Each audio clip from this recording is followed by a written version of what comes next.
The disc landed at a ranch at Corona, New Mexico. The rancher turned it over to the Air Force. Rancher W.W. Brazil was the man who discovered the saucer.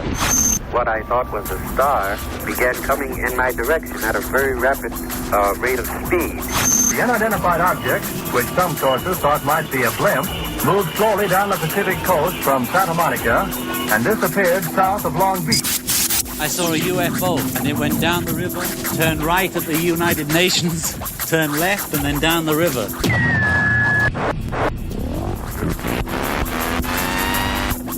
UFO Classified. UFO Classified. No more plausible deniability. Fact, fiction, or the truth. You decide. And now, the new voice of the high desert, the hostess of UFO Classified, Erica Lukes. Well, happy Friday, my friends. This is Erica Lukes, and you are listening to UFO Classified. Tonight is going to be a very special show because I have two people on the show who I hold in the highest regard. If you are serious at all about the UFO phenomenon, that you need to really make sure that you are getting the best quality information, and it is vital for us now that we're ushering in a younger generation to make sure that we're doing that and to weed through some of the misinformation that we're seeing in this field and to really inspire people. I am thrilled to be able to help do that, and it is important. I want to say that I will be speaking at the upcoming New Mexico UFO Conference on October 22nd. I will be speaking with John Greenwald and keynote speaker Stanton Friedman. Dave Marler will be the MC, and it will be a great event. I am very honored to be on the stage with all of them. My guest tonight for the first hour is NARCAP Chief Scientist Dr. Richard Haines, and we will be talking about his groundbreaking book, Observing UFOs. The second hour, I will be interviewing Australian UFO historian and expert in government documents, Paul Dean. The second hour is a pre-recorded show just to let all of you know in the chat room. I got up at the wee hours of the morning to do this interview with Paul to make it convenient for him, but it will be a great 2 hours of radio. I would like to thank my producer, Tina Marie, and give a big shout out to all my friends and family at KCOR Digital Broadcasting Network. This truly is an exceptional network, and I am proud to be a part of it. Tonight, my guest, Dr. Richard Haines, is the founder, one of the two founders of NARCAP. You've heard me talk about NARCAP. I think I talk about it on every show because of the gravity of work that the National Aviation Reporting Center on Anomalous Phenomena has contributed. NARCAP was founded in 1999 by Chief Scientist Richard Haines and Executive Director Ted Rowe. They are a very respected international research organization dedicated to studying UAP with regard to aviation safety for the benefit of not only the aviation community, but for all of us. The technical reports that you can find on narcap.org are probably the best you will ever find out there. I can't say enough. If you have a moment and you have a little extra money, I would ask you to donate to an organization like NARCAP because of the importance, because they are willing to publish their findings. It is incredible.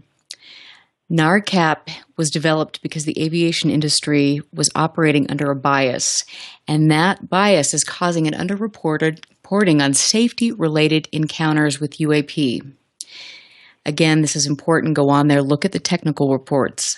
My guest tonight has graciously agreed to come on the show for a second time, and this is such an honor and a treat.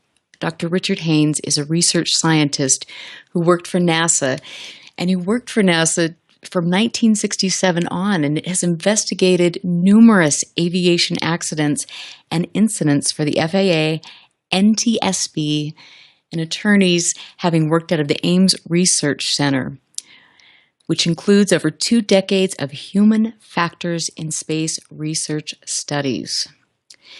Dr. Haines' specialty is UFO sightings by pilots and has researched this for 37 years. He has written several books. 4 of those books I have sitting right in front of me. Advanced Aerial Devices Reported During the Korean War, Project Delta, a study of multiple UFO, CE5, Close Encounters of the Fifth Kind, and the book that we will be focusing on tonight, Observing UFOs, an Investigative Handbook.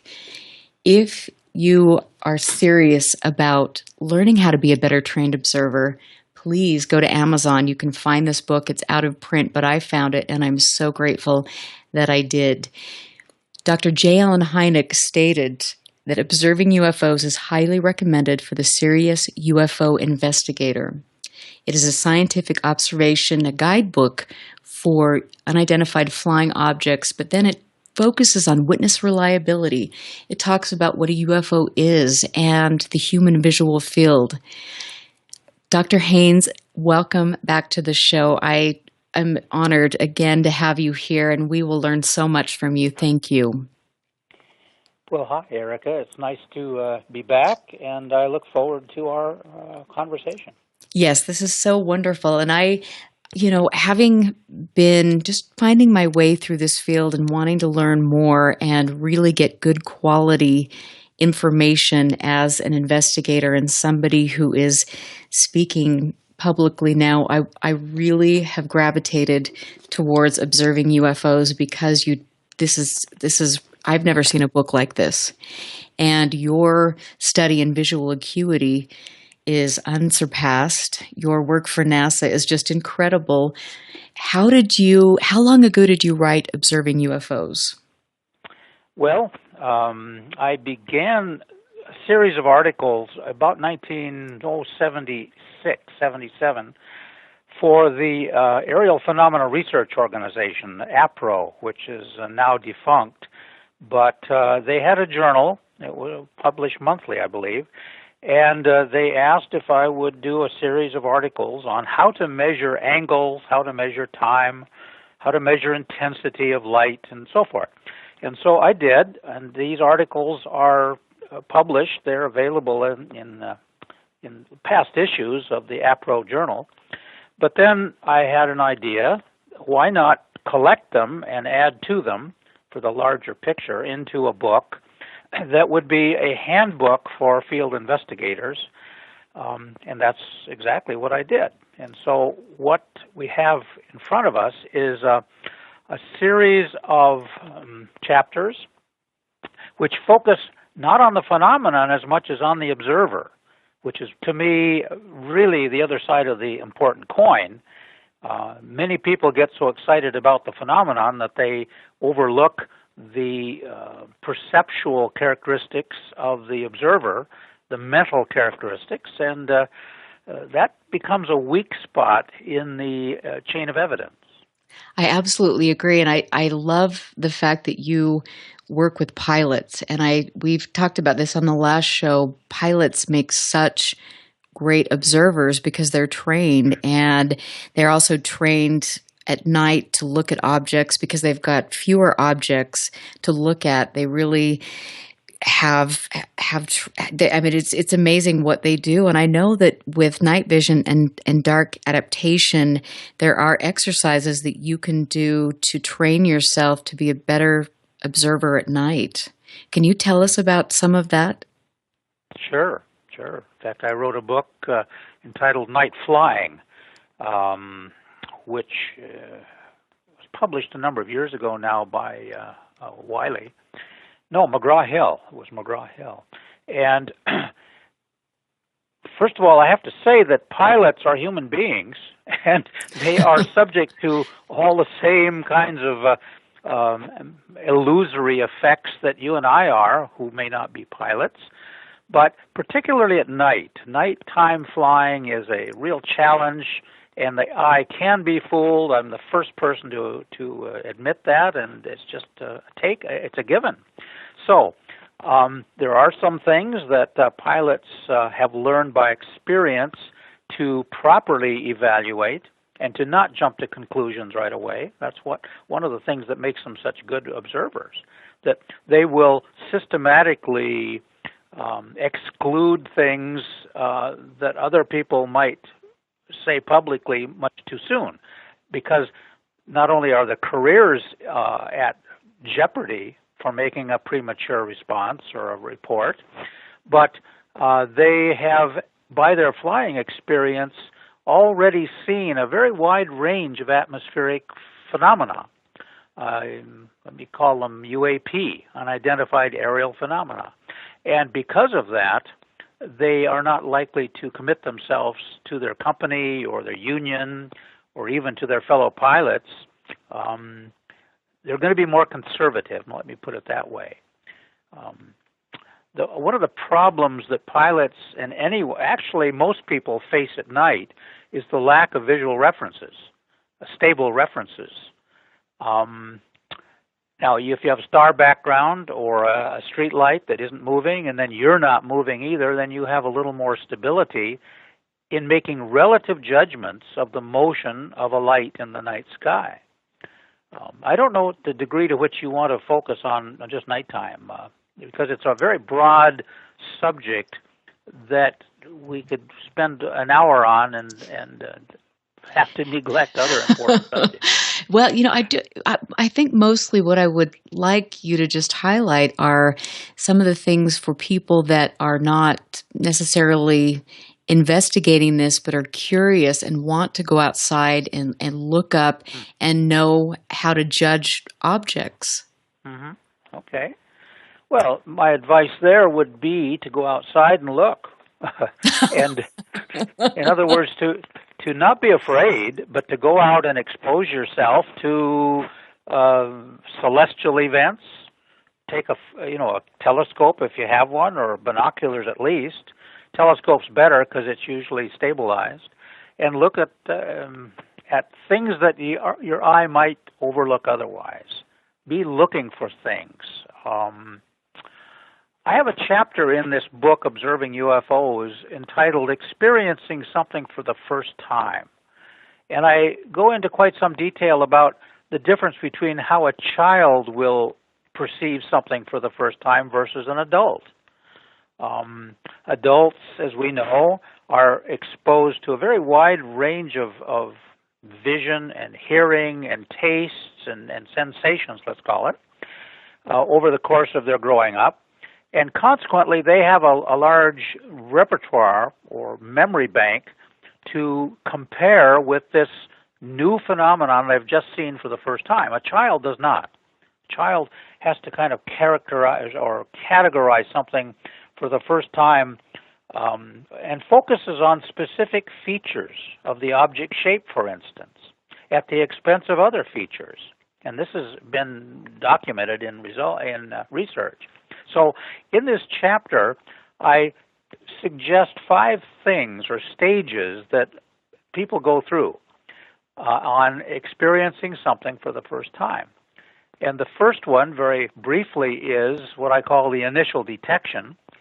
And that's when some unnatural or abnormal sensory aspect of the environment they're in attracts their attention. Okay. The second stage or effect is the initial orienting response, and I can't emphasize how important that is.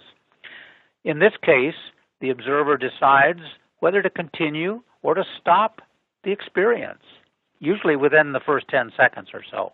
The third stage is what I call the initial identification attempt, where the observer tries to put the perceived object or cognition in his mind into some sort of category of objects. And if he's an adult, then he has this repertoire to place it relative. The fourth stage is the secondary orienting response, where depending on the degree of anticipated or perceived threat that's posed by this new phenomenon that they're looking at, and the person's stress tolerance and his sense of fight or flight to this potential threat, then his orienting response pattern will play a significant role in determining the outcome of his ability to describe the event later. And finally, the fifth response stage is what I call the secondary identification attempt, where a normally curious observer will try to find an acceptable answer to the real nature or identity of the thing he saw or she saw. Later descriptions of the experience will probably include percepts or parts of perception that originate from earlier stages. And in other words, people, I think, sincerely want to understand what they're looking at, and so they try to find a category to match it up to. Is it an airplane? Is it an unlit balloon that's seen against the dark night sky, or the daytime sky for that matter, a passive balloon? Could it be a drone? And these days that's becoming really a challenge to serious UAP research because there's so many shapes and sizes and flight dynamics. So that's just one what shall I say, a way to deal with something seen for the first time.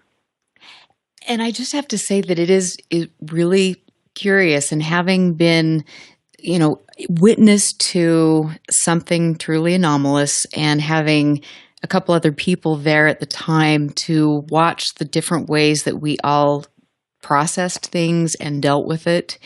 And it was fascinating to me. And I think that this is a real issue, and investigators need to understand this. I mean, how we cope and rationalize and what we choose to do with that, because some people can see something anomalous and then turn around and a couple days later they have written it off in their mind. They've tried to put it into a box. Mm-hmm. Yes, I agree. And so how does an experience we have get solidified into memory? And in the process, how is it distorted? How are elements of that memory forgotten or denied, eliminated from memory? They may still be in memory, but you can't pull them out, you see. Mm-hmm. And Dr. Loftus, for many, many years, she is quite the world's expert on memory, human memory. She's done some fantastic research over the years on the strengths and weaknesses of human memory. And the serious investigator of this subject of UAPs would really do well to spend some time reading her work. Well, I will have to do that, actually. This is because I'm just wanting to learn as much as I can. I know in this chapter you were talking about when somebody has a sighting that is profound for them, some of them go on to become investigators and to take this on as kind of a life's work. Do you tell us about that, and how does that differ? How do we know that somebody's truly seeing something, or they're just on a tangent and perhaps mentally unstable? And many years ago, back in the late 60s and early 70s, a company came out with a stress, it's called a PSE, psychological stress evaluator, I think it was. I think it was the Dector Corporation. Well, this was a voice stress analysis device which was presented from kind of an intelligence point of view, military intelligence and CIA and so forth, a way to judge whether or not a person was telling the truth, kind of a lie detector sort of a thing. Well, I don't believe that company is still in business, but it certainly was a step in the right direction, I will say, because it didn't rely on intuition anymore as much as physical characteristics of the vocal cords and how, volume, how loud a voice is or how soft it is, and intonation and other technical aspects of the spoken word. Well, when you have a witness who comes forward with a story, we're faced immediately with this issue of how much time should I spend on this? He may be a kook, you see. And so each investigator has to decide for themselves, whether or not it's worth the effort. Will something new be turned up? In the process of spending a lot of time, and as you know, it takes an awful lot of time to do a good study, and how much reliability to place on that witness's testimony.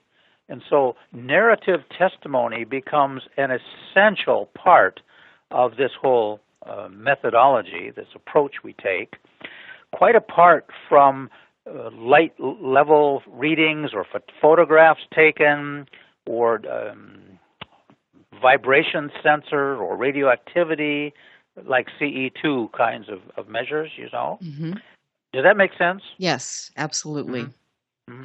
Absolutely. And that, this is something that I believe when we're investigating, or perhaps in different organizations in their training manuals, that they should address a bit more is how to evaluate a witness and make sure that they're not delusional, and learning how to read their signs and body language and intonation, all of these things. And I don't think we pay enough attention to that.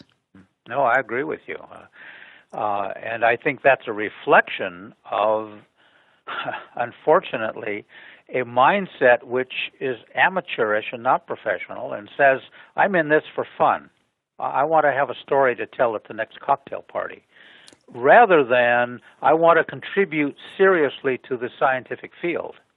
I want to contribute as much as I can to getting to the bottom of this, rather than just an experience of titillation or emotion, you see. But let me say one more dimension of this, I think, that the approach one should have in any narrative analysis, not analysis, but data collection, is to let the witness that you're talking to spend all the time they need to tell what happened without you, the investigator, saying anything. Absolutely. And I've got to cut you off right there. I'm so sorry. We're going to talk about that a little bit more when we get back. We're going to take a quick break. This is Erica Lukes here with Dr. Richard Haines on UFO Classified. We will be right back, and make sure you find me on Facebook, UFO Classified. Send me your messages. Please go to narcap.org and donate. Look at their wonderful technical reports. This is an important organization, and I encourage you to get involved. Stand by. This is UFO Classified with Erica Lukes. Erica Lukes. The phone lines are open now at 702-425-9230. That's 702-425-9230. Worldwide callers use Skype name KCOR Radio. More UFO Classified. UFO Classified with Erica Lukes on the KCOR Digital Radio Network. After this. Where'd that shot come from? Alpha 3 to Eagle 1. We've got company. From Tate Publishing, codename Eagle Force, the saga begins. I see them, Alpha 3. All units stay low and let them come. From the eyes of a special ops officer, Joe Michael Riggy brings to life this amazing story of survival, the unknown and the unexpected. Here they come. Hold your fire. Hold. Now. Codename Eagle Force at TatePublishing.com. Now, broadcasting in digital HD radio. What if maintaining a healthy weight was as simple as drinking a cup of coffee? With Valentis Coffee, it's that easy. Harvested from the world's most pristine coffee farms and packed with the purest ingredients on earth, Valentis takes losing weight to a completely new level. At Valentis, we believe everyone deserves a chance to be healthy and fit. It's pure, natural, healthy, and delicious. Click the Valentis Healthiest Coffee banner on the KCOR Digital Radio Network website and take the Weight Loss Guarantee Challenge. Valentis Coffee, simply the world's healthiest coffee. When danger is imminent, will you be prepared? Now many mobile devices can bring you critical information from local sources you trust. With the unique sound and vibration, wireless emergency alerts keep you in the know wherever you are. Learn more at ready.gov/alerts. Brought to you by FEMA and the Ad Council.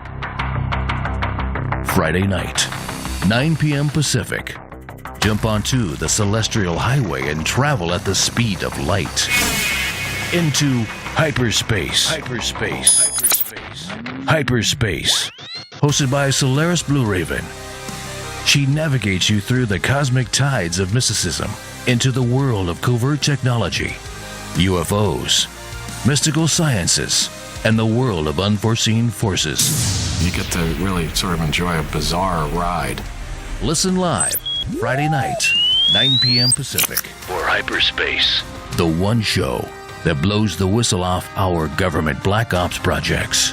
Hyperspace, hosted by Solaris Blue Raven. Exclusively on the KCOR Digital Radio Network. Want to take a ride?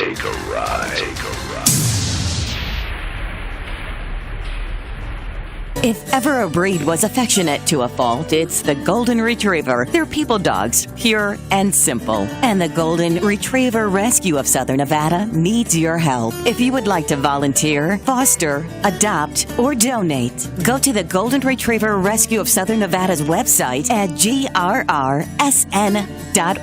That's grrsn.org. Or call 598-GOLD. That's 598-GOLD.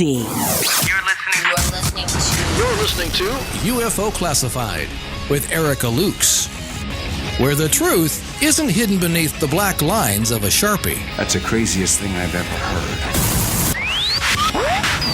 To be on with Erica, call 702-425-9230. That's 702-425-9230. Worldwide callers use Skype name KCOR Radio. Radio contact. Share your thoughts on the show on Twitter by using hashtag KCOR. Or head over to the live chats at KCORradio.com. The audience goes nuts! And now, your host of UFO Classified. Are you ready? Erica Lukes. Welcome back, everyone. I'm Erica Lukes. This is UFO Classified, and tonight is a great night to be listening to radio. If you are wanting to expand your awareness, your knowledge of the world and everything around us, it is important to understand that there is a good way to go about that, and then a way that can lead you down a rabbit hole that isn't necessarily beneficial to furthering research. And my guest tonight, Dr. Richard Haines, is a person that can help push us in the right direction. And I believe that his work I know that for me, it has been so inspirational, and it is truly an honor to have him on the show tonight. Dr. Richard Haines is the chief scientist for NARCAP and has accomplished a great deal in his career, and I'm honored to have you on the show. And when we left for the break, we were talking about useful steps for interviewing a witness and listening to a narrative. And let's continue with that. Okay. Well, thanks, Erica, for your kind comments. It's so true. Well, interviewing a witness is a human two-way communication, social situation. And that's both good and bad. And it's bad from the standpoint of biasing and leading. Now, leading can take place in many, many ways, and unexpected ways as well, where no matter what the investigator does, he or she can bias the witness, not even trying to, not even knowing they're doing it, merely by their presence, all right? And so this then raises the question, what do we do about it? And I want to suggest the following 4 steps in obtaining narrative information from people. First of all, as I said before the break, obtain a full verbal statement from the witness on a tape recorder, and better yet, a video camera, if possible. This is really important. The investigator should never interrupt in any way, because an interruption can be interpreted as a negative, an inhibition, a sense that, hey, I didn't express myself clearly enough, and so he wants me to clarify or repeat something, but that's really sending a signal to the witness that I probably shouldn't say that. It's a form of inhibition.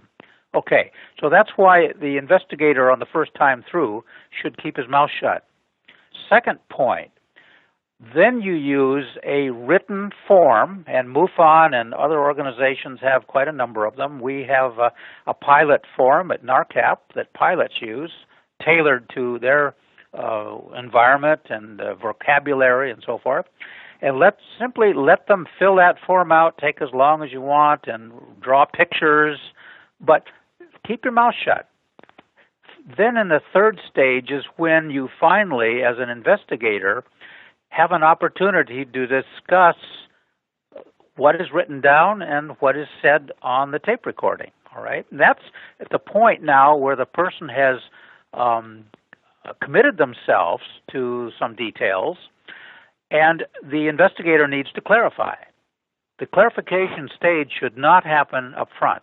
It should be happening later, after all of these objective records are kept and can't be changed. Okay? And finally, the fourth stage is what I would call the objective determination of the sensory capabilities and the psychological stability of the witness. And there are ways to do this, to find out. It's a fine line between the right to personal privacy and the investigators need to know. And so some experiences can be so personal and embarrassing that the witness won't even talk about them. And yet they can be very important in understanding the nature of the experience and the stimulus that caused it, whatever it might be. And I would just conclude with a little experience that I had in doing some hypnotic regressions on people in the past. And this would always be done under low light level conditions to make the person, let me call him the client, to make the client relaxed. And so I would use a very sensitive low light level TV camera focused only on their head, from about the chest up to top of their head, that I could capture facial expressions.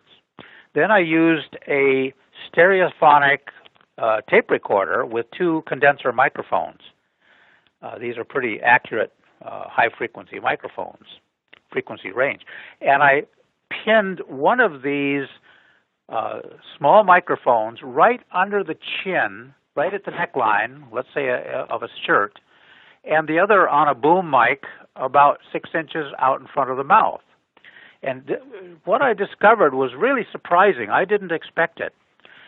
I now have 2 independent channels of audio going, plus the television camera images, plus me taking notes, sitting in the background and keeping my mouth shut, okay, as the person goes through the experience. I would ask a question during this interview, not right away, but let's say the 3rd or 4th session I had with this client, and the question might be embarrassing. And what I recorded on one of the audio channels coming out of the mouth audibly was yes, and yet what I recorded and could hear later on the other what I call sub-vocalization channel down here near the throat, very quiet, was no. Oh, and interesting.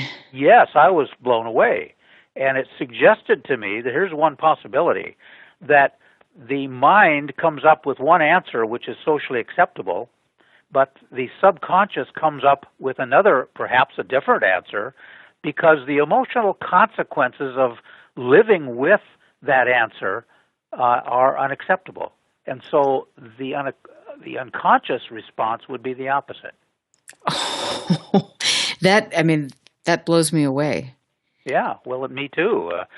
It was, to me, an important confirmation that our recording techniques are very important and we should take them seriously and listen to as much of the nonverbal communication, like the facial expressions, for instance. In the semi-dark, this is hard to do. And many investigators on a hypnotic regression situation would totally miss the grimaces, the furrowing of the forehead, and so forth, or might concentrate on coughing or the volume of the voice, when in fact we can do things better than that, and we should be. This is forensic science, you see, and we should be taking it much more seriously than we are, and it's not just a weekend experience for fun.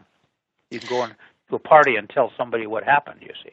Right, and we were talking a little bit about that on the break, and we do see people that get into this because they just want to have a social experience. And while that is, I will say that I've met people I will be friends with for the rest of my life because I respect them, I also understand that this is something that is of grave importance, and I have to do my best to learn as much as I can and take this seriously and stress that to other people, because this isn't fun and games. Mm-hmm. Yeah, I agree. I personally think, after many years of looking at the phenomenon, that it's one of the most important frontier areas that mankind can confront. And I believe that it's really, we're living in an interesting time now because we're seeing the privatization of space, and we are seeing such leaps and bounds with technology, and we're able to see things and pick things up on infrared technology that we weren't able to see. And so we're open to a lot more. And I think that in the next 5-10 years, we're going to be making more discoveries that I personally believe will be pretty profound. Mm-hmm. Yeah, I agree. And I have a chapter in this book, Observing UFOs, entitled Invisibility. And in that chapter, I take a fairly close look at what that word really means. Because we have many witnesses, and I know you've read about them and perhaps met some of them, who claim that the object was visible at one moment and then suddenly disappeared. So invisibility is an important subject, and we have to ask the question, how can it happen? I mean, what kinds of things could cause an object to disappear, all right? And I urge your listeners, if they're interested in that subject, to go out and get a copy of the book and to read that chapter. Well, I will encourage that too, because I have talked about it before on previous shows, and I'll keep talking about it because this truly is, if you are interested in this at all, you have to have this book. Absolutely. And I will say Project Delta is another one of my favorites. It's a great book too. Can I ask you why? Why? When I look through Project Delta, for me, especially researching the spheres and things, I look at some of the cases that you talk about, and over again, I see patterns.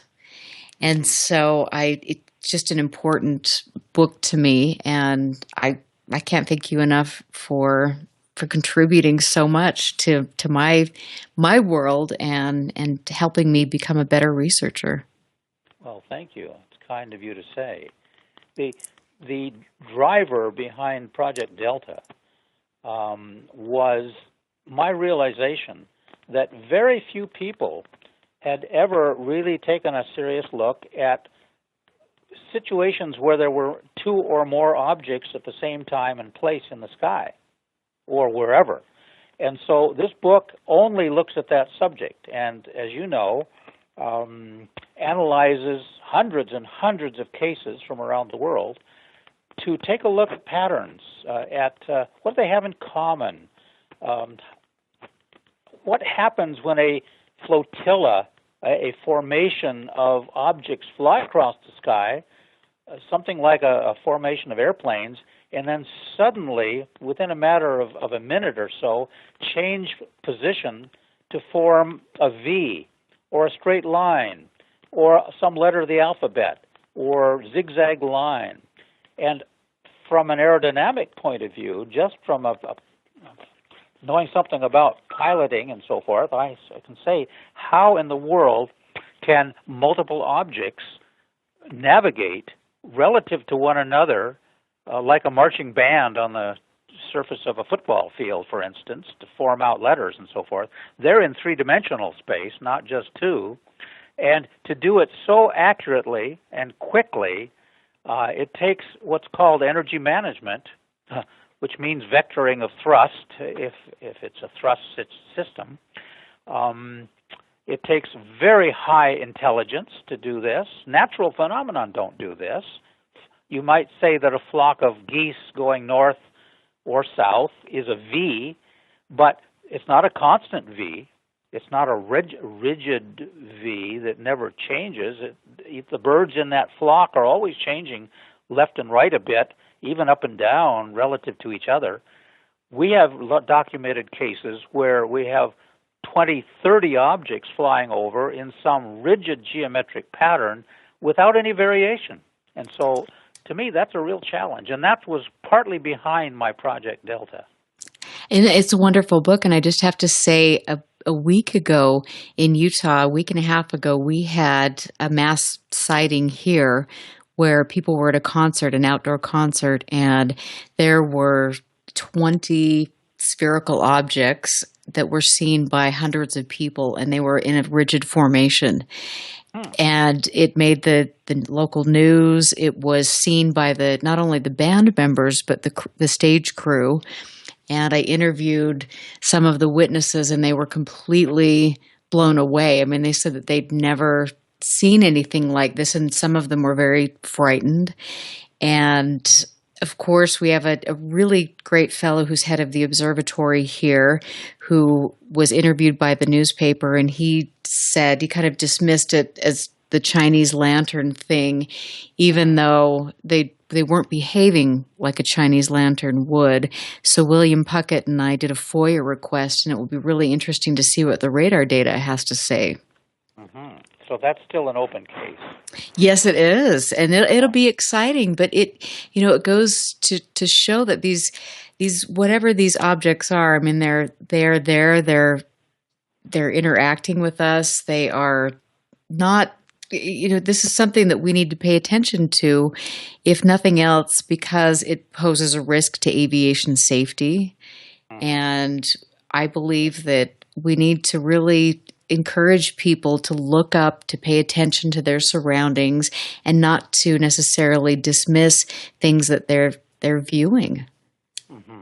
Mm-hmm. And why would you say that the astronomer dismissed it?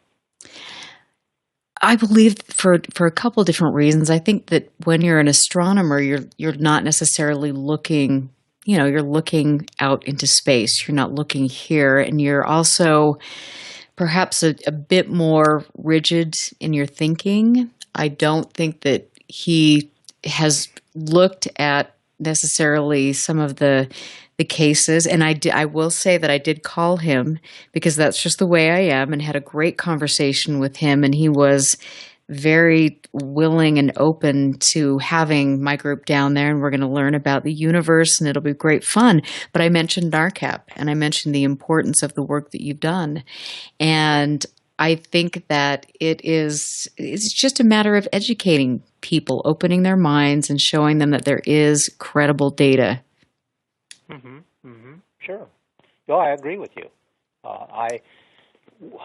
We faced in NARCAP all the time the divide between what I would call the professions of science, like astronomy is a good example, and the amateur, non-paid, volunteer UFO, UAP investigators. It's a huge divide.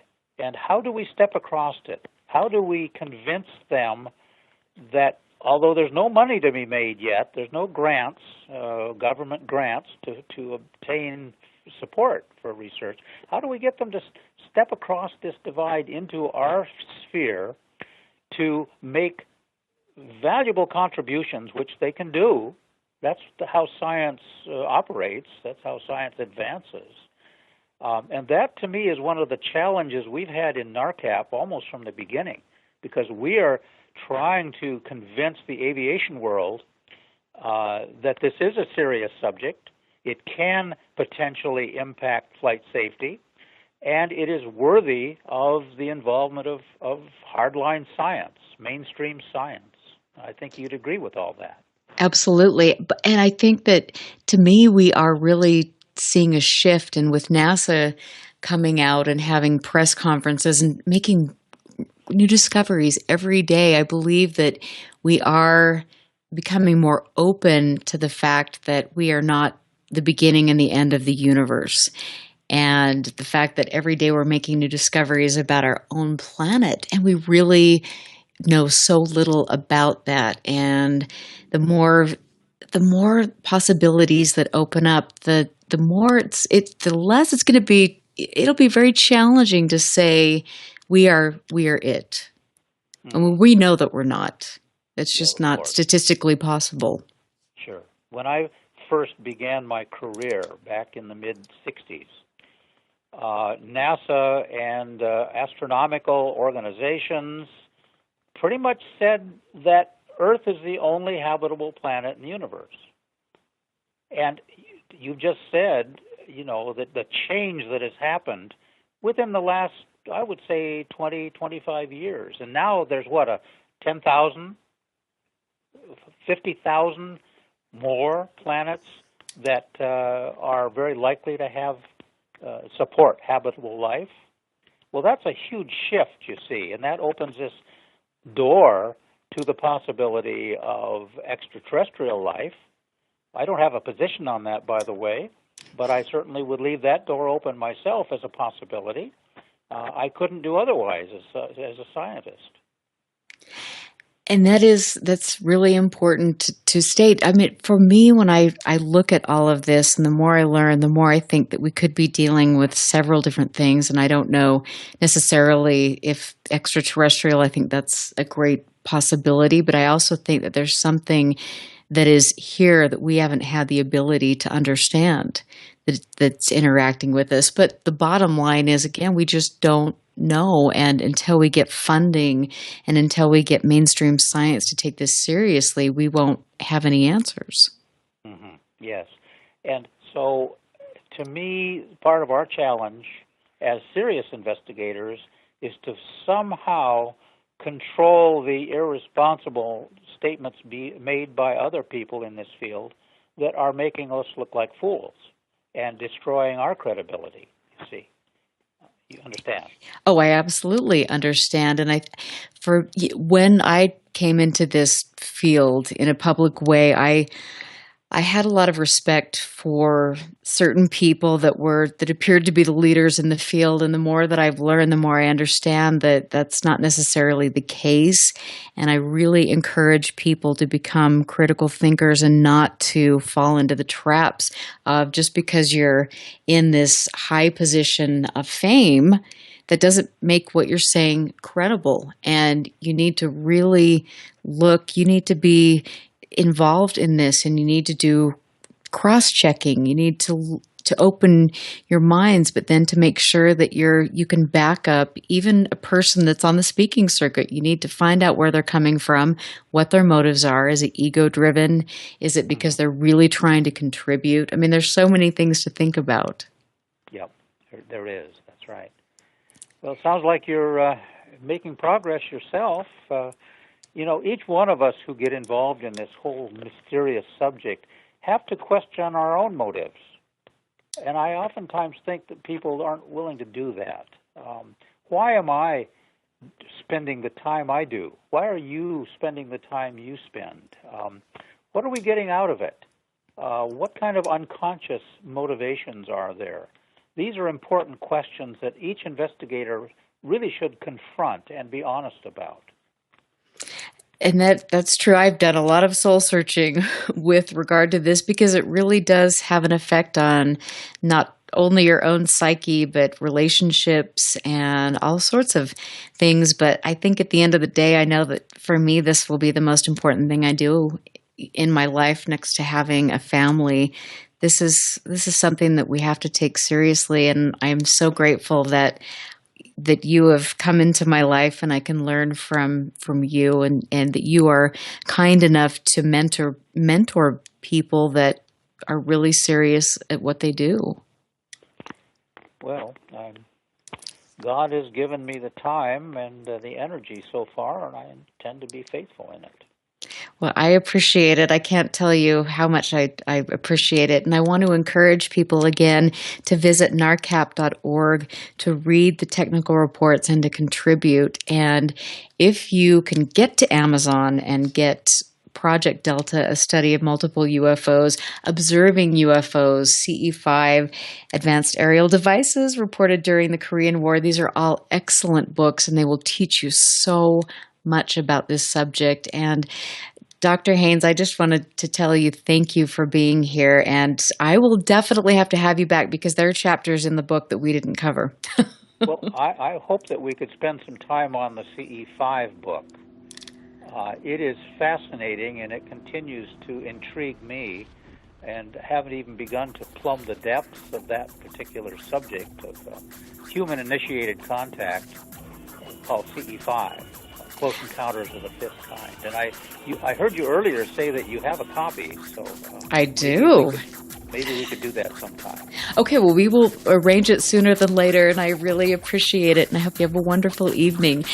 We are going to get ready to take our break, and coming up next, I have Australian historian and expert in classified, declassified government documents. Paul Dean will be coming up. This is pre-recorded, so get something cozy to drink and get your pajamas on and hang around for a wonderful night on KCOR. Listen very carefully. This is Houston. Say again, please. Houston, we've had a problem. This is UFO Classified, live every Friday night, 4 p.m. Pacific, 7 p.m. Eastern, exclusively on the KCOR Digital Radio Network.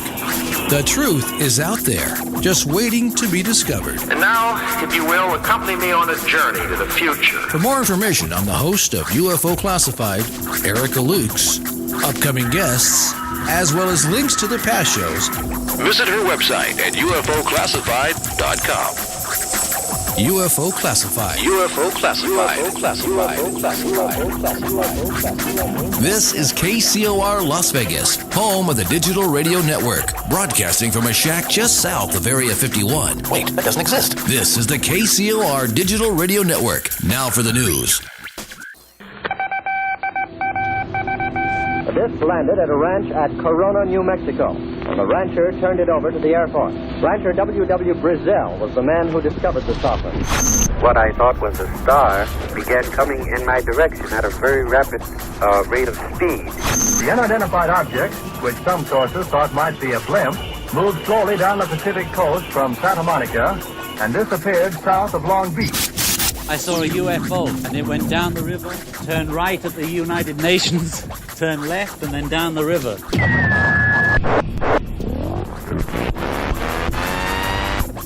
UFO Classified. UFO Classified. No more plausible deniability.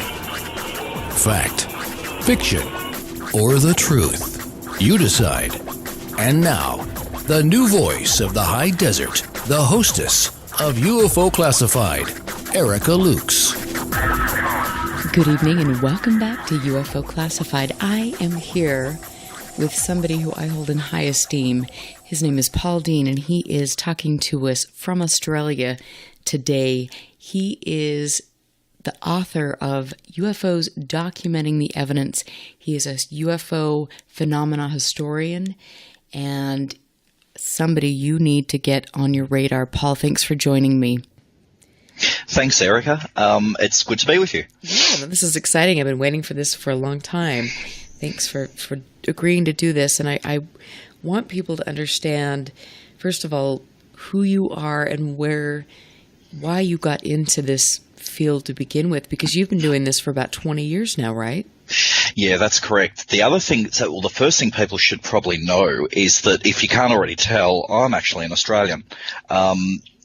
there's a lot of people in the United States who do exactly the sort of work that I do, but very few people outside the United States that properly tackle, government investigations of UFO reports, the creation of government policy around UFO sightings and how to handle them, studying history, newspaper articles, old documents, World War II documents, etc.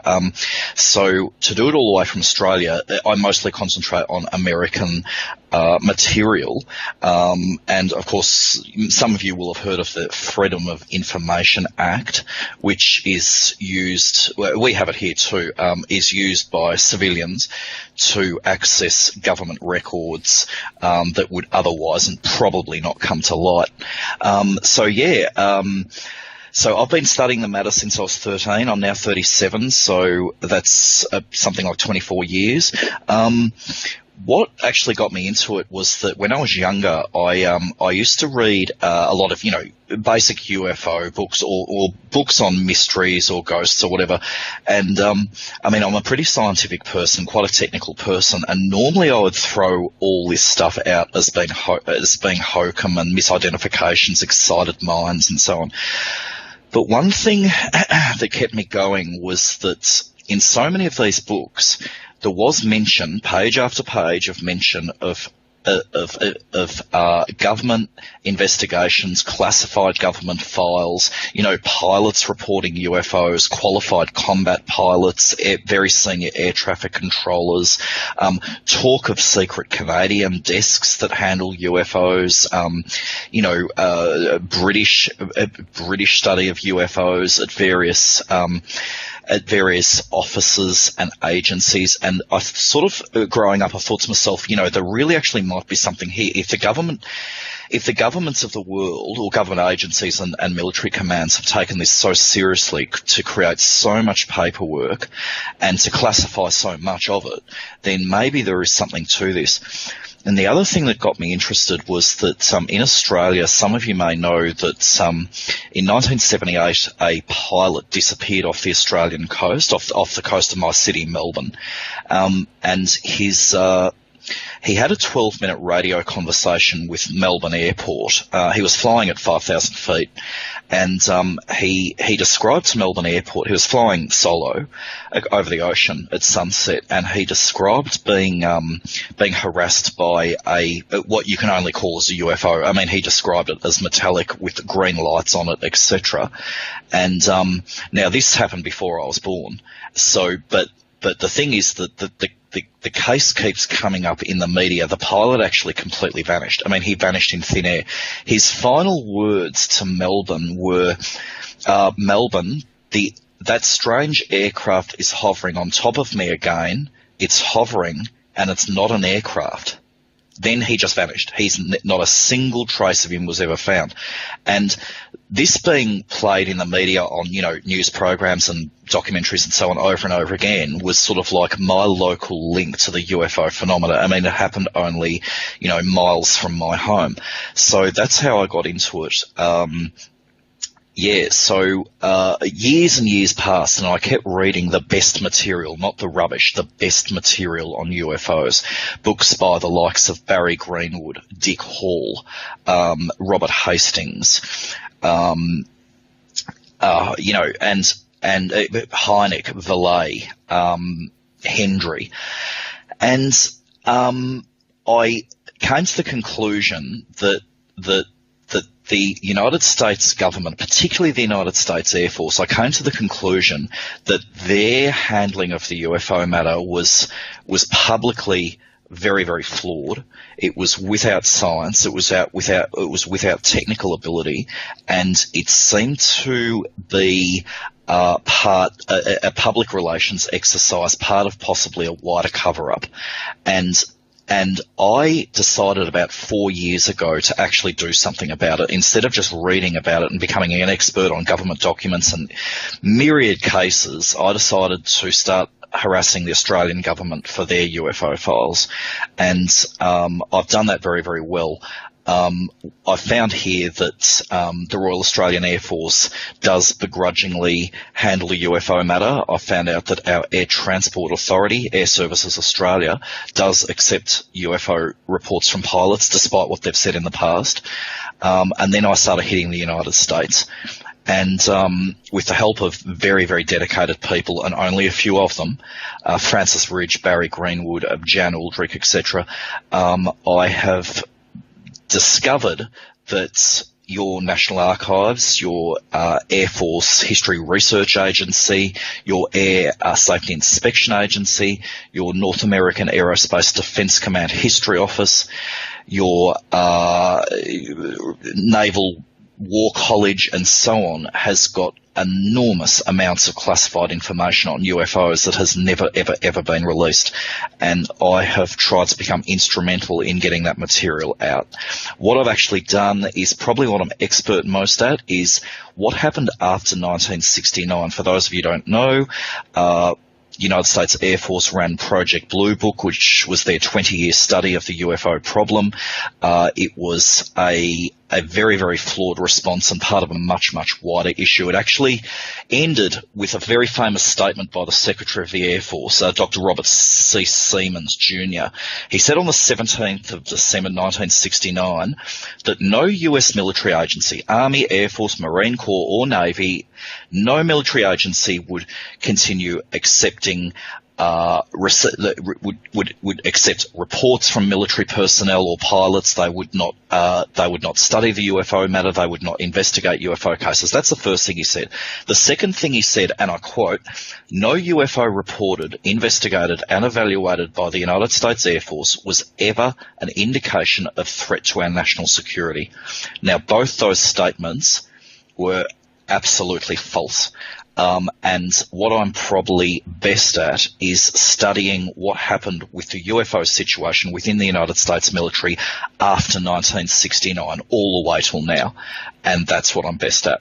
And that's so incredible. I mean, I look at the gravity of work that you do and a few others, like you were saying, people that are very underground about this. They're just doing it because they understand the historical significance and the importance of doing this. And I mean, sometimes you send me things and my jaw hits the floor. Nobody knows that this exists, that this stuff is out there, and it is, in my mind, very definitive proof that something extraordinary is going on, and there is indeed a cover-up, at least here in the United States. Yeah, there's no doubt about it. I mean, the fact of the matter is that if you take it on face value, what was said in 1969, that no UFO report investigated or evaluated by the Air Force was an indication to national security.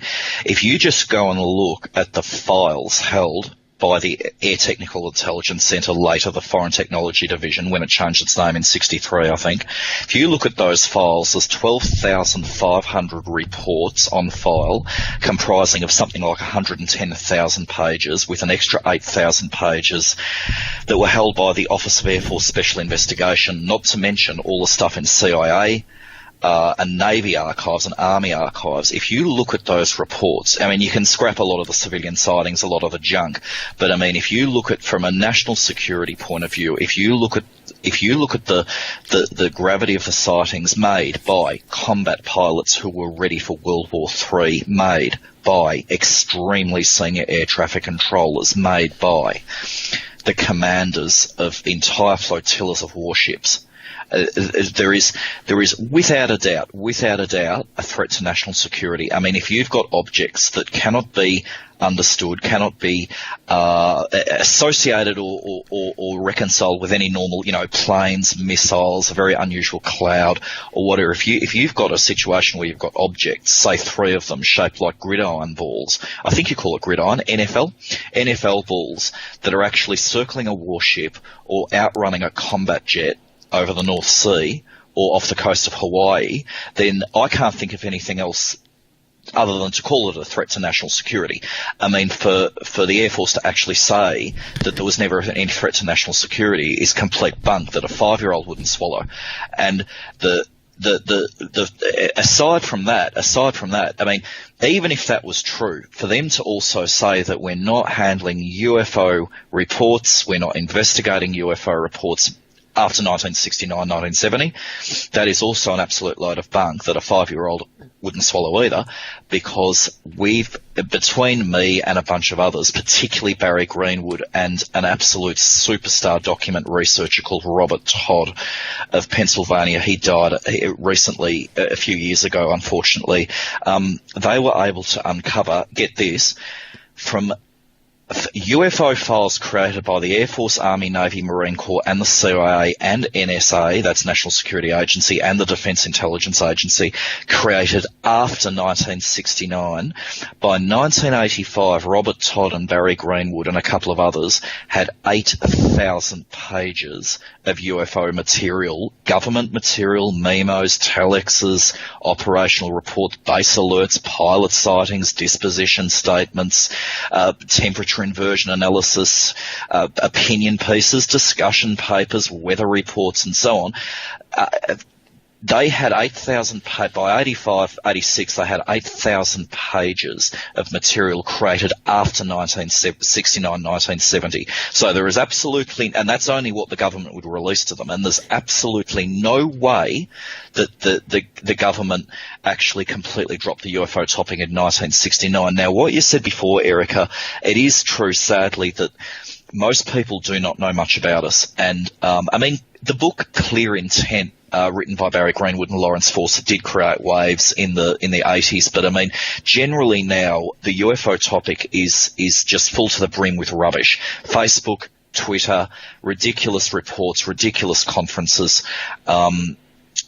Science isn't just not interested in that. What science is interested in is quality data, expert documents, expert testimony. And unfortunately, in the UFO field, there is so many people who are jumping around on the TV and making fools of themselves that it's wrecking it for everyone else. Now, I mean, I see reports coming in from hyperactive teenagers. We're grovelling in some of these not all of them are garbage by any means, but I've seen case after case here in Australia reported by, people that are clearly seeing Venus on the horizon. I mean, it's right there on the spot, exactly where it should be, exact colour, and yet here's me standing here with thousands of pages of reports from the 40s, 50s, 60s, 70s, submitted by test pilots, submitted by aeronautical engineers, upper atmospheric researchers, R&D specialists in defence sciences, missile designers, rocket scientists, air traffic controllers, radar technicians, etc. And so we're not, unfortunately now, not only are we losing history, we're not looking at history, we're not looking at UFO reports in newspapers, we're not looking at older government documents. Most people aren't even looking at new government documents. People are grovelling in fringe areas of the UFO topic, and university professors and, government officials who know nothing about the topic. I don't actually blame them for not being interested. So, that's my spiel. Well, no, you know what? I really agree. And I think the more time I spend in this field, it is apparent to me that it's a field I'm not sure I want to be necessarily associated with, because it isn't bringing forth good information, and it isn't engaging the mainstream media or the scientific community. And I think that for me, that's my goal. That's what I want to do, because this is such an important issue, and I've had to weed my way through people that I surround myself with, because I want to make sure that I'm around quality researchers like yourself. Yeah, and that's what everyone should be aiming for, because there is an enormous number of quality researchers out there. People do not realise that there are a number of researchers that do have a bunch of letters after their name that most people can only dream of. I mean, probably the greatest UFO scientist in history was James E. McDonald, who died in 1970. He was professor of atmospheric research at University of Colorado. He was such a thorn in the side to the United States Air Force that, you know, he just made them look foolish. And there is other people. Dick Haines is excellent. He runs NARCAP. He restricts himself to pilot sightings, air traffic controller sightings, and so on. There is a bunch of scientists, there is a bunch of historians that are making inroads, but unfortunately we're often drowned out by the noise. It's very, very hard to find the signal in that noise. The media doesn't help at all. Rarely, occasionally they do.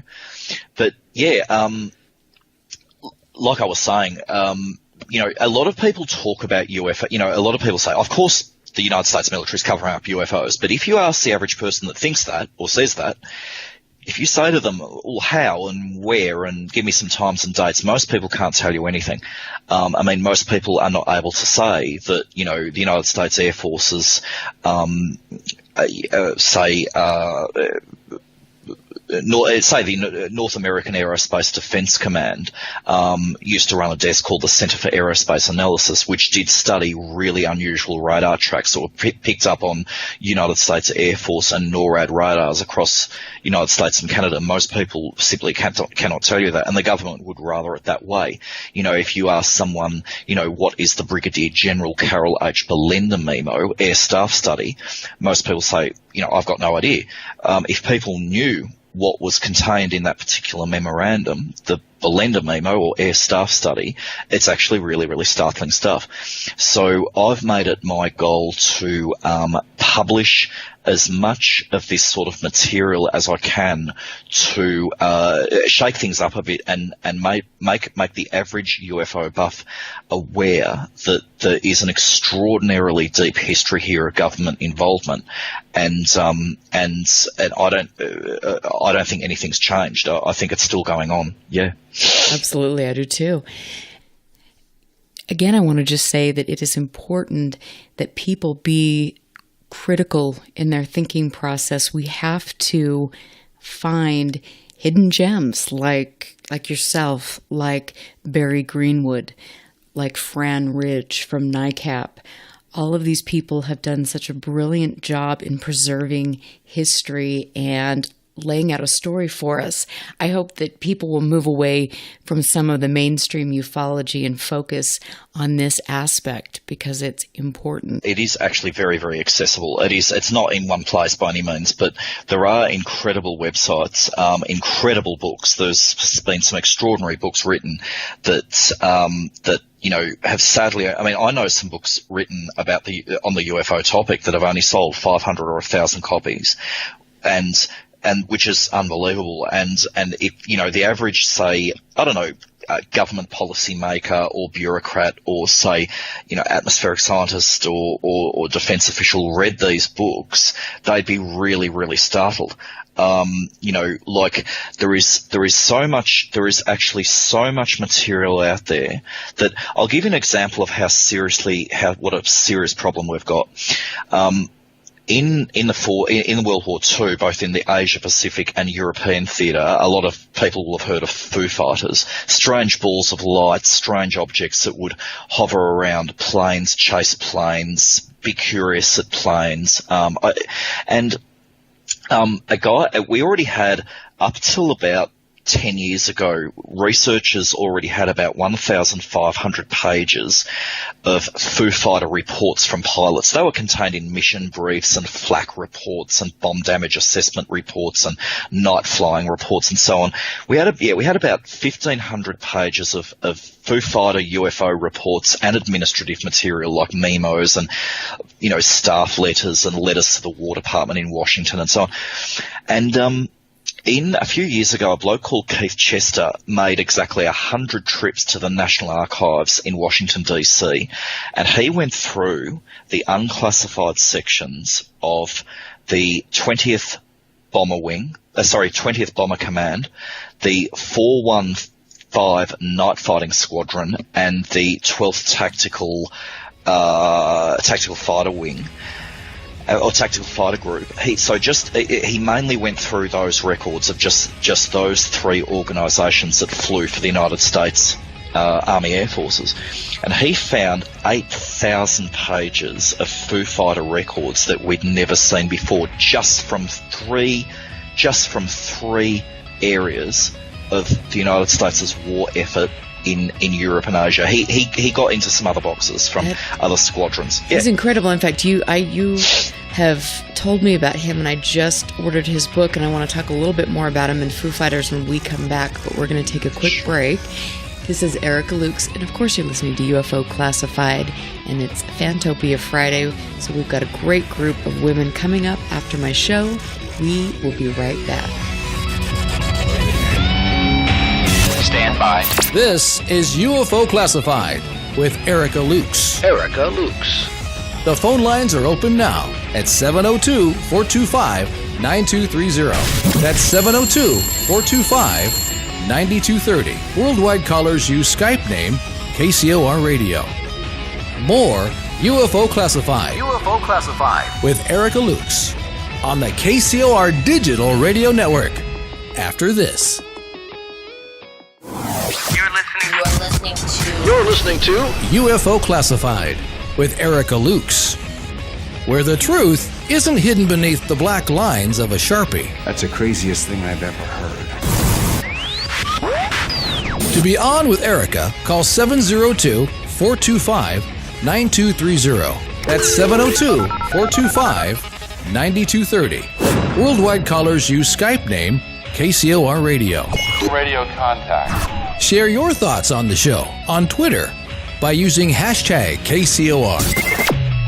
Or head over to the live chats at KCORradio.com. The audience goes nuts. And now, your host of UFO Classified. Are you ready? Erica Lukes. Erica Lukes. Welcome back, everyone. This is Erica Lukes, and this is UFO Classified. What a great night we're having. 2 people I hold in high regard, Dr. Richard Haines, Chief Scientist of NARCAP, and Paul Dean, here from Australia, who is the author of UFOs Documenting the Evidence on the web. You can find that. Great historical information. He is somebody that is significant in finding historical documents and preserving them for future generations. When we left, we were talking about Keith Chester and his work with Foo Fighters. Yeah, Keith's amazing. He went to the National Archives 100 times and only dug into a tiny fraction of what was actually there.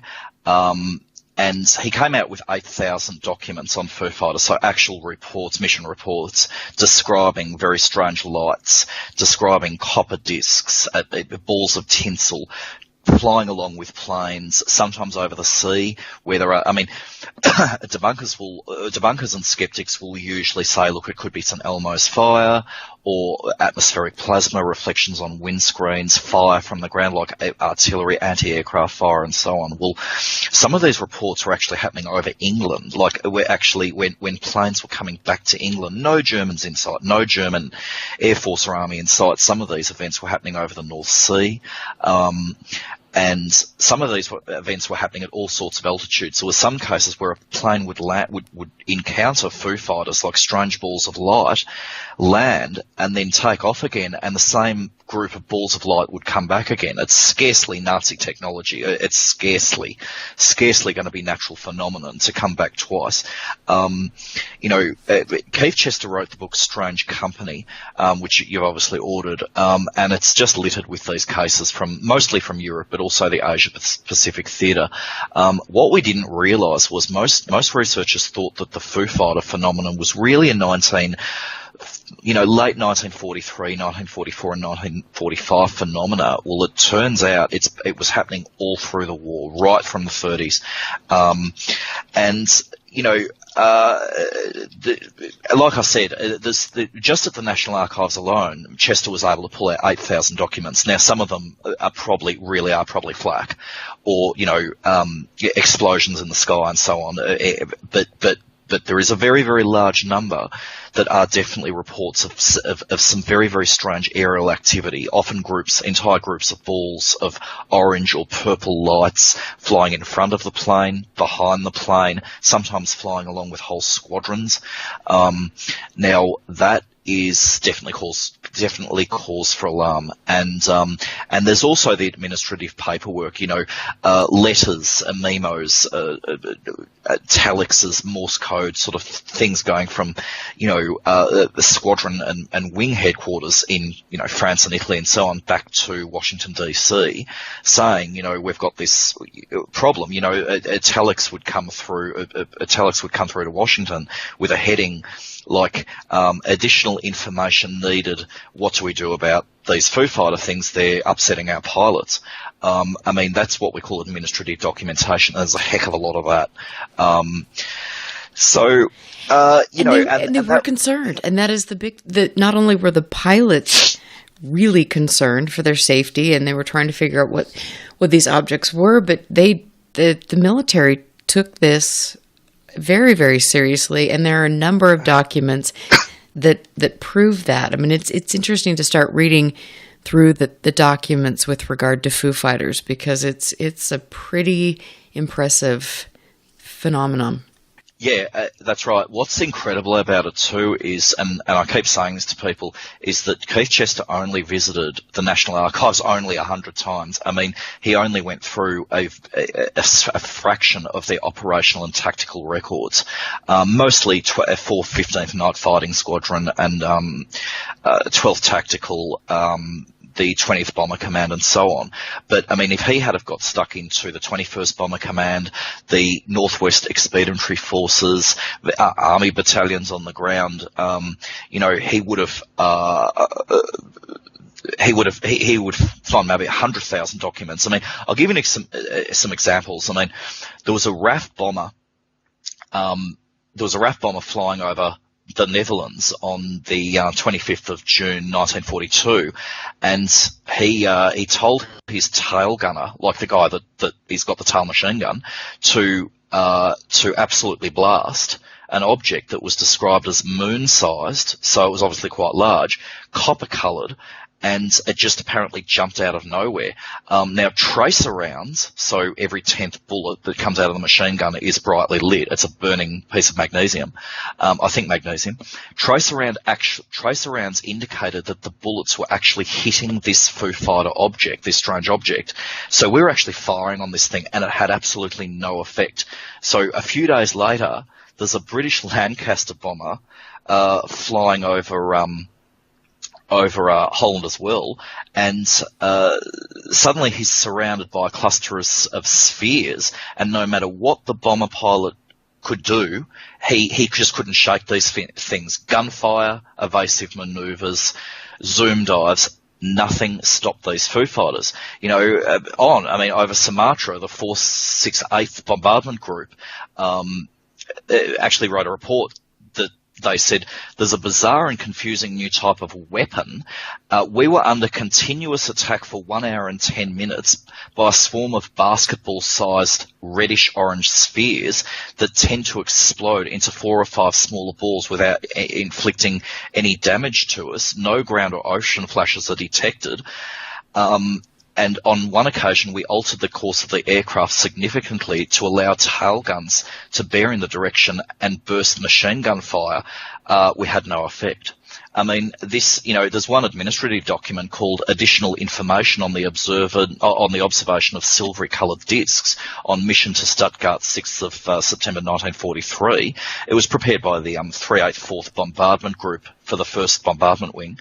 And a B-17 crew watched as like a cluster of silver-coloured objects, some as long as 75 feet, just appeared out of nowhere. No one saw any other planes around. They certainly weren't missiles, because missiles hadn't been invented then, really. It appeared that actually one of these strange objects actually collided with the plane, but had no effect. How strange is that? Another classified report from January 45, simply called Night Phenomenon, from one of the squadrons reached the 12th Tactical Air Command, And it stated, "We have encountered a phenomenon which we cannot explain. Crews have been followed by lights that blink on and off and change colour. The lights come very close and fly in formation with our planes. They are agitating and keeping the crews on edge when they encounter them, mainly because no one can explain them." I mean, this just goes on and on and on. There is thousands of pages of this sort of stuff, and unfortunately not enough of, like you say, there was actually serious concern at what we call Brigadier General or Lieutenant General level. We think in the Navy, we have a very strong suspicion that the Mediterranean Fleet and the North Atlantic Fleet for the United States Navy and the Royal Navy of England were probably encountering the same things. We've heard that they were. We think that there is, anyway, not enough of, I mean, in the midst of World War II, with so much paperwork and so much death and destruction going on, not enough of this reached wider areas of the United States Army Air Forces or United States Navy and so on. But there was high-level concern on some occasions. Brigadier generals were signing off documents to even their superiors saying, "We just don't know what to do about this." And the thing is, no one was being killed. These objects weren't pulling planes out of the sky or causing them to crash, so it got put on the back burner because there was better things to worry about, like winning a war. Right. Yeah. So now I look at your blog about the Vietnam War, Sure. records highlighting UFO problems during the Vietnam War, and then I look at some of the modern day sightings reports that NARCAP does and deals with. And to me, I would say that what we're dealing with today is the same thing that we were dealing with back then. Yeah, probably. It's interesting in Vietnam. There was so much aerial activity, both classified United States flights, the odd Soviet flight, Chinese flights, and then of course North Vietnamese helicopters. But in amongst all that, the United States Marine Corps, things like the Amphibious Tractor Battalion, the 4th Infantry of the United States Army, Defense Flying Operations Center, the United States Air Force, various squadrons, the 7th Air Force, United States Navy flotillas, they were reporting what they called UFOs. Now, we know that in some cases the word UFO simply did mean unidentified helicopter. When, a report was written that would say something like, UFO sighted, heavy noise, rotor-like noise, seen helicopter landing spot, unknown, we've got to assume that that's probably a North Vietnamese helicopter. But when you see something like a daily journal log entry that says something like this,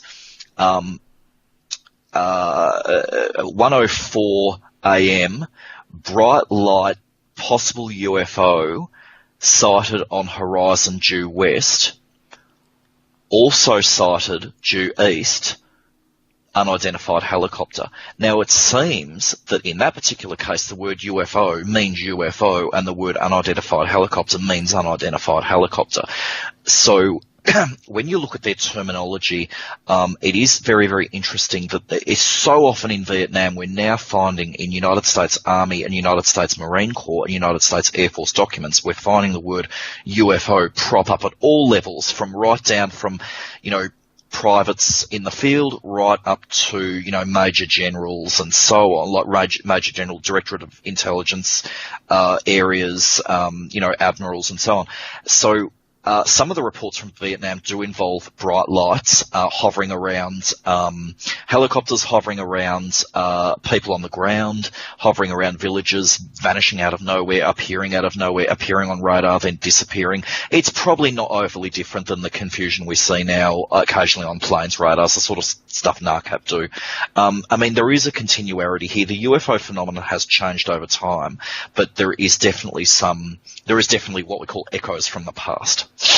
Yes, I absolutely agree, and I think it's really interesting. And you know that I researched the orange amber sphere, and it is incredible to me to see how you can look back decades, centuries, and you're still looking at the same type of thing.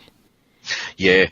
In Australia, we've got a government website, a government organisation called Trove, and it's what they call a treasure trove of newspaper articles, and you can actually scan it digitally. So there's literally millions and millions of pages of actual newspapers scanned by the government from every town, every village, every neighbourhood across Australia since 1850 right till I think they're up to scanning for up to about 1955, and throughout there you will see orange orb cases, you will see purple orb and orange light and white light cases hovering around fences and hovering around cars and zipping off into space. Now some of them will be meteorites, some of them will be very, very early aircraft when people were simply not used to seeing plane lights. There is no question about that, but some of them will be more mysterious than that. There is very, very likely, it's a strong likelihood that some of the things we see in these newspaper articles do represent the sort of phenomena that you're interested in. I've got no doubt about that.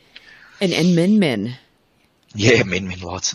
Min lights, for those who don't know, Australia there's a lot of desert here. If listeners could understand that, say you go out somewhere like the lowlands, like the low altitude areas of somewhere like New Mexico or Arizona, well, 80% of Australia is like that. It's just desert sand and grass. And Aboriginal communities, like the people who have been here for 50,000 years, have always talked of strange, funny little lights off in the distance. They don't seem to ever be able to be caught. I mean, they don't seem to have a natural explanation like, a little fire or the remnants of a lightning strike, a little fire or something like fireflies or whatever. There's these things anyway, the Aboriginal communities would call them min lights, and they would be these little lights that would hover round above the grass, say at the size of, say, a baseball. And they've been reported forever. Now, when English and Irish and Welsh got here and Dutch got here to Australia, they also took home some stories from the outback, from the desert, saying, look, we've been in Australia 5 years, it's very hot, and every now and again at night we do see these funny lights. We've just built a fence line and we thought it was on fire last night, and we actually got close and found that the lights were purple, and when we got close to them, they vanished. And so these reports, I mean, they're very anecdotal. The people disagree on what's going on, whether they're actually natural, something involving geology and intense pressure troughs from the atmosphere, humidity, electrical conductivity, ball lightning, and so on. But the length of time that these min lights will actually hover around somewhere would tend to indicate that they may not be natural. They're certainly not going to be ball lightning if they're hovering for 2, 3, 4, 5 minutes. Right. Yeah. It's interesting. I'm just gonna have to come over there. It sounds fascinating, and the thing to me is there are places like that all over the world that we're just hearing more about. It's really, really fascinating. But I would love to get back to the Blue Book stuff, because some exciting stuff is happening now. Yeah. So I'll give you an example with Project Blue Book. Like I was saying, the cases found, there was 12,500 thereabouts cases actually collated over 20 years by the United States Air Force that we know about. We know, now this will be interesting for listeners. People always, like I was saying, they talk about cover up. Very few people actually really understand it. We now know that the United States Air Force, a Blue Book was simply not the only repository. It was not the only collection place for, if the United States government, say, like I was saying before, the Secretary of the Air Force was able to say in 1969 that we received, over 20 years we received and studied 12,500 roughly cases. This is completely wrong. The fact of the matter is, there was a bunch of organisations within the US military that was also studying the UFO issue and actually collecting, collating and analysing reports. One of them was actually the Office of Air Force Special Investigations. Now, the Office of Air Force Special Investigations, they would receive reports from pilots, from security guards and so on at Air Force bases, around Air Force bases, and they were doing their own investigations. Now, their own investigations were pretty sloppy. They were no better than Blue Books. But the fact of the matter is I'm not so worried about the fact that, say, a FOSI, Office of Air Force Special Investigation, Air Force Office of Air Force Special Investigations, a FOSI is what we call it. I'm not so concerned that a FOSI were also investigating UFO cases. It's that what interests me is the fact that, once again, Congress, state legislators, Armed Services Committee, the public, the press, were not being told about it. I mean, the Secretary of the Air Force and the Director of Information for the United States Air Force was continually drumming the same line, that Project Blue Book at Wright-Patterson Air Force Base was the only place in the United States military that was studying the UFO topic, the only place. And yet we find out that the Office of Air Force Special Investigations was also studying UFO cases. Now, I'm not saying that they were studying better cases or that they were coming to extraordinary conclusions or that they had amazing evidence.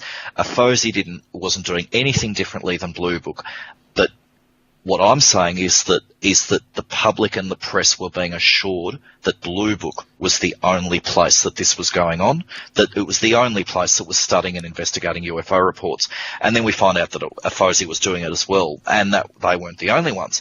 It turns out now that if you go back through historical documents, base histories, unit histories, telex's distribution list, we also find out that the North American Aerospace Defense Command, back then based at Ent Air Force Base, now based at Peterson Air Force Base, Colorado, we find out that NORAD were also investigating UFO cases when they involved radar, like primary radar systems.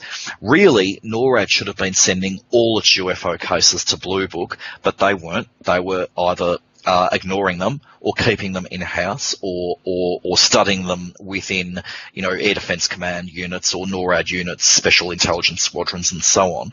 So once again, when the Director of Information or Public Relations people in Washington or the Secretary of the Air Force were saying, no, Blue Book is the only place, then we find out NORAD was doing it. Now, there's a bunch of other organisations, FAA, Federal Aviation Administration, Strategic Air Command, and so on, that were also doing UFO studies. And this is totally not what we were being told.